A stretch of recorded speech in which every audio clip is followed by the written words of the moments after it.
मान तो देखुवे परलोक खबर पाई बासभवन निकट लोक मान जो गहली आप स्पष्ट प्रमाणित जे से जड़े कौ भाई लोक थे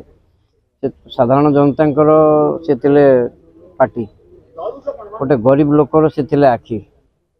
दुखी दरिद्र मेहनती मनीषर कथा जे बुझुले आर समस्या को समाधान करने को आप्राण चेष्टा करते से भाई जड़े दरदी जननायक को हर आज आलिकनिका अत्यंत मर्माहत आउ समस्त मनरे से गोटे प्रश्न जे आलिकनिकार दुख बुझापी कि आगभर हम आपण मैंने देखिए प्रत्येकटी कथार जेकोसी कम हो अघटन घटू से देवेंद्र शर्मा जाई छिड़ा होते जेकोसी गोटे कार्य भूल कार्य हो विरोध करते सी आगे ही जाई पहुँचे विगत 20 वर्ष है आम सहित यही राजनैतिक स्तर में हो साधारण लोकों कथार हो किसी दिन तले आम सहित जो खरस्रोता आंदोलन रे आमर से सामिल है दीर्घ 4-5 वर्ष धरी जो भाई अक्लांत परिश्रम करी आम जनसाधारण दुख बुझुते से भाई जन दरदी नेता हर आज आलिकनिका अत्यंत मर्मा मत भी 70 वर्ष है मो ना हूँ घनश्याम जेना मो राधानगर किंतु मो अनुभूति भितर आलिकनिका भर भली नेता कहीं बाहरी पारे ना आमर आशा जाओ से आज परलोक चलीगले आमको बहुत दुख कांद भी लगुच हृदय फाटी किसी कहीपरु आम जाऊ आम भगवान पाखे प्रार्थना करूँ ये आत्मा को स्वागत करूँ। हाँ मुझे तो प्रथम अच्छी सागर बापा थे थी अच्छे सालिस विहीन राजनेता थे जीवन रे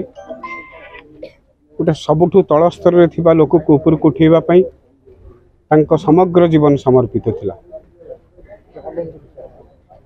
आलीर स्वार्थ पई ओडिसार हित पई जेतेबेले जो निष्पत्ति नबा दरकार पड़ुथला से ठिकाना समय रे ठिकाना निष्पत्ति नउथले। गोटे साधारण कर्मी पाखरे जेतेबेले आवश्यक पड़े राति अधरे हेले भी जदि केही राजनेता आली रे जाई पहुंचुथला से देवेंद्र शर्मा थे। तांको